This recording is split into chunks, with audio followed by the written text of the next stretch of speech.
Hey there, party people. Welcome back to the channel. And without any delay, let's jump right into the video, shall we? These are 3 low-key red flags in women. Number 1, she fails to thank you or show you any type of gratitude. If you're hanging out with I agree. Let's let her finish that first thought, but yeah. a girl and you notice that she never says thank you when you pay for the bill, or just to say that she appreciates you, you gotta move on. She's not gonna change, and then you're gonna end up resenting her. Number 2, I agree. If it's incredibly hard for women to show gratitude these days. I'm not saying always, and I'm not saying all women.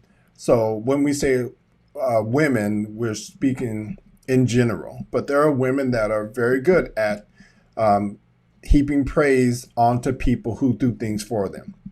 But then there are women that don't do it at all.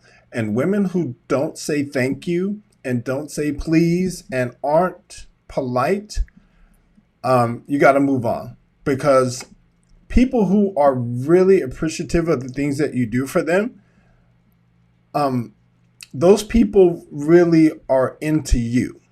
And I think the thing that we really fail to realize is that when a woman is not into you, she typically won't say please or thank you and things of that nature. So yeah, I fully agree with that. she has male friends. Aside from some very rare scenarios when a guy and a girl are talking, it is not platonic, and even if she's not interested in him, he's probably interested in her, and then she likes having that validation. The point is, if a girl has male friends that she regularly sees or even just texts with, that's the type of girl who's always gonna have one foot out the door in a relationship. Number 3, she Yep, 110%. If she used to, especially if she used to be in a relationship with the guy, if she used to be in a relationship with Paul, but she's dating me now, and she's like, Paul's just my friend. No, absolutely not. Paul's the backup. Understand that. Paul's the backup. So if she's got a guy friend, he's probably the backup. If she's either feeling him or he's feeling her, one or the other, or you guys are just kind of waiting for a lull in both of you guys' relationship situations for them to take advantage of it. No. If she's got really close guy friends, I don't know one married couple that has like the guy has a really close female friend or vice versa. There's always a separation there. manipulates you in small ways. If you've already hung out with a girl a few times and she's still down to keep hanging out, but she will literally never text you first, she's low-key trying to force and maintain this dynamic where you're the one who's going to be chasing her forever. When she uses the line, guys I've seen in the past would never do that, she's making you feel bad for whatever boundary you're trying to set with her by talking about guys she's seen in the past. She's trying to force you to be jealous. These are So there are women that do that. But I think it's more prevalent that the woman is just not interested in you. If you have to force a girl to contact you, to text you, to come see you, to any kind of message, DM, and social media, she's not feeling you. And if she didn't come after you, I think this is true of 90% of relationships. If the woman didn't initiate or help to initiate the start of the relationship, she is not interested. So, gentlemen, if you're with a girl right now and she seems distant or cold, think back, did you go after her or did she go after you? So, in a lot of situations too, if she went after you and then now she's pulling away, that means whatever she saw in you, she didn't see enough of it. So, let's say it was your money. Maybe she thought you had more money. So if you had more money, then she probably would have stayed.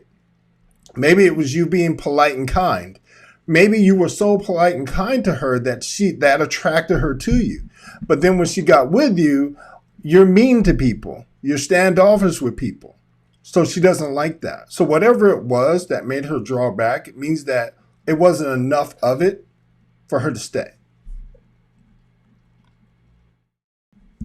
What's up, party people? I typically don't get all in on Section 8. There's not a whole lot of Section 8 content, but there's a little story about some Section 8 going on these days. Y'all, it is really sad because so many landlords are no longer accepting Section 8 vouchers, to the point where in Atlanta, people are staying in homeless shelters and those tent cities, okay? So this is highlighted in Georgia, but it's happening all over the United States because I'm doing multiple stories on the housing issue.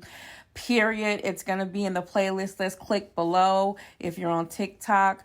But you all, let's help each other figure out what's going on. City-sanctioned encampment. You could technically be in an apartment right now if you could find one that would accept the voucher.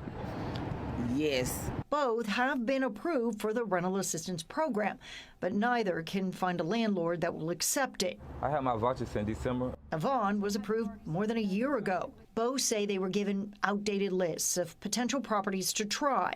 It is up to them to make call after call and pay application fees that get them nowhere. What's the use of a voucher and I can't do anything with it? Nikki.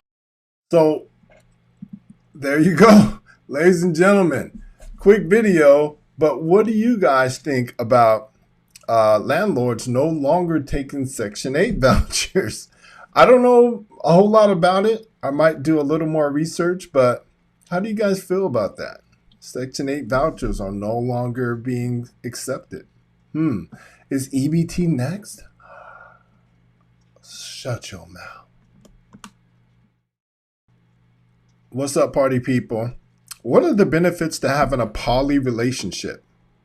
There are benefits to having a poly relationship. What and are I'll they? tell you why. In our situation, we're good because you meet all of my love languages, right? And you meet my sex drive. You meet my... I surpass yours, but go ahead. My romantic side. You mark, you check off all the boxes. So I'm good. There's nothing that I'm like, oh, I wish I had somebody that I could talk to, or I wish I had somebody that could keep up with my sex drive, or I wish I had somebody that was driven. I don't know, right? Like, I'm good on all areas. But there are relationships where there's like, okay, well, we have a connection, but there's things that are missing. Now, if you've heard people say, I'm sure before, if I can put this person mixed with this person, mixed with this person, that's a poly relationship to me. Right. The benefits of that is you can get most of your needs met between the extra people. Hey there, party people. We got another powerful video for you today. Check this one out. Let me know what you think. My husband is my boss. My husband is number one.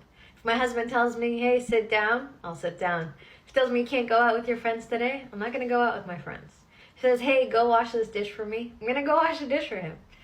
I chose this man to be the king of my life. And yes, I agree with everything he says, and I do everything he says. And I did that because I chose this man. I put him in this position of my life. And this is how I... She said she chose it. And I know there are going to be a lot of people out there, a lot of women that are going to push back against her belief system, right? But again, she said she chose it. Now, you can make whatever choice you want, ladies, but this woman chose this. She did, right? So if she chose this, and this is what a lot of men would love to have, ask yourself, can you do it? Should you do it? Let me know in the comment section below. Gentlemen, would you like a woman like this? Let's let her continue. honor and take care of and love the man in my life. So I tell women out there, you want a man in your life, you want to be happy, figure out what you would do when you are happy. Because I am happy. My husband does so many great things for me. And I would do that for him. I obey him, I respect him, and I let him be the man that he is. I chose a man that I wanted to follow. I chose someone to lead me, and that's why I will do anything for him. If he tells me jump, I'll jump. If he tells me sit down, I'll sit down. If he tells me go in the room or go up on stage, I will do either or. Anyways, that's a message for everyone out there. Love and cherish the king in your life. And it should go both ways, right? It should go without saying that if you've got a king in your life, then if you are the queen, then it should go. It should be reciprocal, right? Everyone should treat each other like gold, right? But yeah, what do you guys think of what she had to say? I love it.